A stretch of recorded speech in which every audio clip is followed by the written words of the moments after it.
after you have put so many terrible policies in place that have disrupted the development of young people, to then say, anything the young person says or feels is the final truth and the final arbiter of how it is that the rest of us are going to interact with them, is an abdication of responsibility at every level.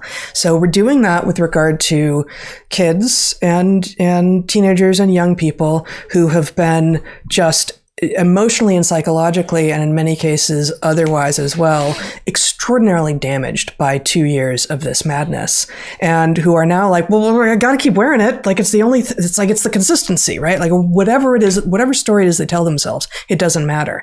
It is the job of the adults to say, actually, honey, no, it's time for that to go.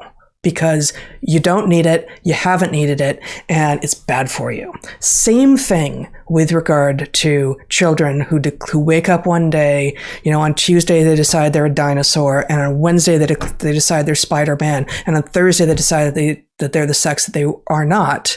And no one tries to get them surgery to turn them into a dinosaur or, decides to wrap them in spider silk. But somehow, because there are very, very rare disorders in which trans seems to be the best way to proceed with life. The majority of people who, especially as children, who are waking up going, you're actually a boy, I'm a girl now, or vice versa, when parents and health professionals say, oh yeah, no, of course he's not a dinosaur. Of course he's not Spider-Man, but he is a girl because he said he was. And because he said he was a girl, we are going to stop puberty from progressing. And then once we've done that for a while, we are going to start giving cross-sex hormones. And then, I guess if it's a boy, claiming to be a girl, the surgical interventions don't happen as a teenager, thank God. But the girls who decide to be boys, they're doing what they're calling top surgery on kids, and you never get that functionality back, nor do you get the functionality back associated with cross-sex hormones or with puberty blockers. You just don't. Why would we ever take the word of a child or a teenager as the reality that everything must follow?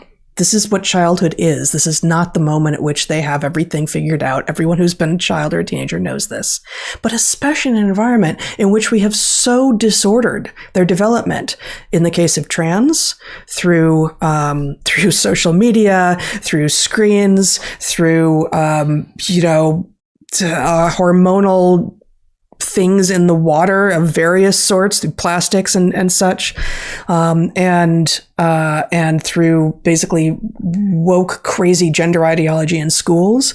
And with regard to COVID, with regard to everything we've just talked about, you've disordered the development of children, and now you're going to take what they claim as the God's honest truth, and we need to change what we do to accommodate their desires and fears?